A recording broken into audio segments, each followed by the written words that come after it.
রাহমাতুল্লাহি ওয়া বারাকাতুহু। ওয়া আলাইকুম আসসালাম ওয়া রাহমাতুল্লাহি ওয়া বারাকাতুহু। আরে ভাই, তোমরা কোথায় গিয়েছিলে? তোমাদেরকে কিছুদিন ধরে দেখতে পাচ্ছিলাম না।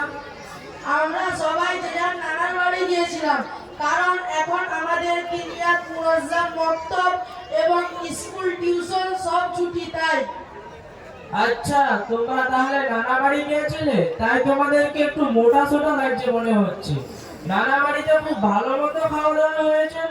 আর এমনিতেই বড়দের কাছে শ্বশুর বাড়ি আর ছোটদের কাছে নানা বাড়ি দুনিয়াতে জান্নাতের মতোই মনে হয়। আচ্ছা, মনে হয় তোমাদের নানা খুব কৃপণ, এই জন্য তোমাদেরকে শুকনো শীর্ণ লাগছে। আল্লাহ আমাকে এবং আমার নানাকে তোমাদের মন্দ নজর থেকে বাঁচান। আচ্ছা ভাই, এসব কথা বাদ দাও। তুমি রেগে যাচ্ছ এখন, এটা তো বলো যে দিনিয়াত মুনাজ্জাম মক্তবটা কি? আরে ভাই, তুমি কি জানো না আমাদের মিলন বাজার জামে মসজিদ দিনিয়াত মুনাজ্জাম মক্তব নামে এক মক্তব আছে। সেখানে আমরা দিন শিক্ষা করার জন্য ধারাবাহিকতার সাথে যাই। আচ্ছা, তোমাদের হুজুর কি কি পড়ান? আমাদের হুজুর আমাদের কোরআন পড়ান, দিনের গুরুত্বপূর্ণ মাসআলা মাসাইল শেখান এবং কোরআন হাদিসের কথা শোনান। আচ্ছা, মাশাআল্লাহ, খুব ভালো। তোমাদের হুজুর তো খুব ভালো। ঠিক আছে, তোমরা এখন একা বলো তো, এটা কোন গুনাহ, যে গুনাহকে আল্লাহ সুবহানাহু ওয়া তাআলা কখনো ক্ষমা করবেন না? আরে ভাই, যে ব্যক্তির মৃত্যু শিরকের উপর হবে, আল্লাহ সুবহানাহু ওয়া তাআলা তাকে কখনোই ক্ষমা করবেন না। আচ্ছা ভাই, বলো তো এমন কোন গুনাহ যার শাস্তি দুনিয়াতে এবং আখিরাতে দেওয়া হবে? যার শাস্তি দুনিয়াতে এবং আখিরাতে পেয়ে থাকবে, ওই গুনাহটি হলো মানুষের উপর জুলুম করা এবং এই জুলুমের বদলা এই দুনিয়াতে পেয়ে থাকবে। আমার ভাই, এটা একটু বলো, ওই দুটি আওয়াজ কি যার উপর আল্লাহ সুবহানাহু ওয়া তাআলা লানত করেছেন? এক নম্বর হলো খুশির সময় গান বাজনা করা, আর দুই নম্বর হলো মুসিবতের সময় উচ্চ আওয়াজে চিল্লাচিল্লি করা। এই দুটি শ্রেণীর উপর আল্লাহ তাআলা লানত করেছেন। তাহলে খুশির সময় ও দুঃখের সময় মুসলমানদের কি করা উচিত?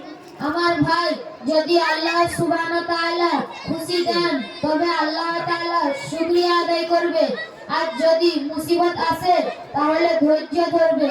আল্লাহ তাআলা মুসলমানদেরকে এই হুকুম দিয়েছেন।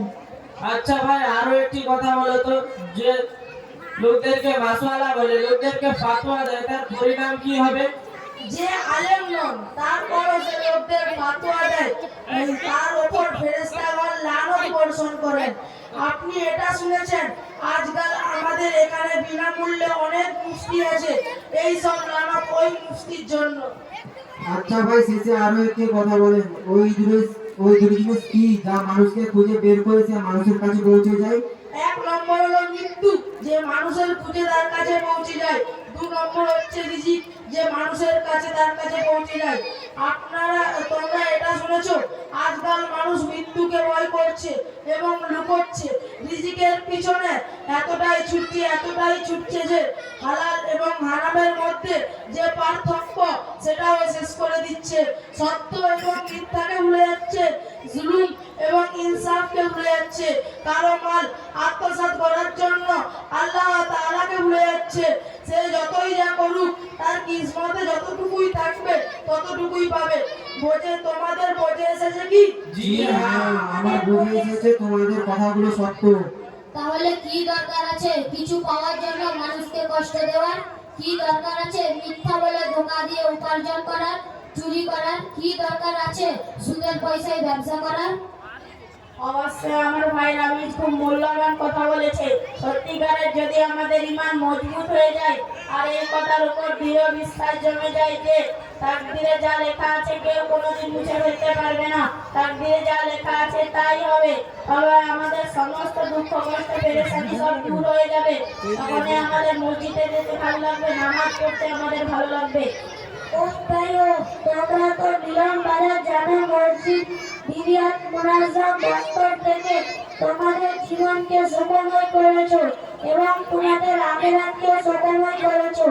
আল্লাহ সুবহানাহু ওয়া তাআলা তোমাদেরকে আরো সুখময় করুন এবং তোমাদের ইলমে বরকত দিয়ে দিন। আমার ভাই, এই সব মূল্যবান কথা আমাদের মিলন বাজার জামে মসজিদ দিনিয়াত মুনাজ্জাম মক্তবে শ্রদ্ধেয় শিক্ষক মহাশয় হযরত মাওলানা শামসুল আলম সাহেব শিখিয়েছেন। এটা আমাদের শ্রদ্ধেয় শিক্ষকের পরিশ্রমের ফল। আর তোমাদেরকে অনুরোধ করছি যে জানুয়ারি মাসে আমাদের মক্তবে ভর্তি হয়ে নিজেকে জ্ঞানের মুক্ত মনে দিয়ে সাজিয়ে দুনিয়া এবং আখিরাতের জীবনকে সুখময় করো এবং এই ইলম অর্জন করে নিজের পরিবারকে উপকৃত করো এবং তোমরা আখিরাতের ফিকির করো।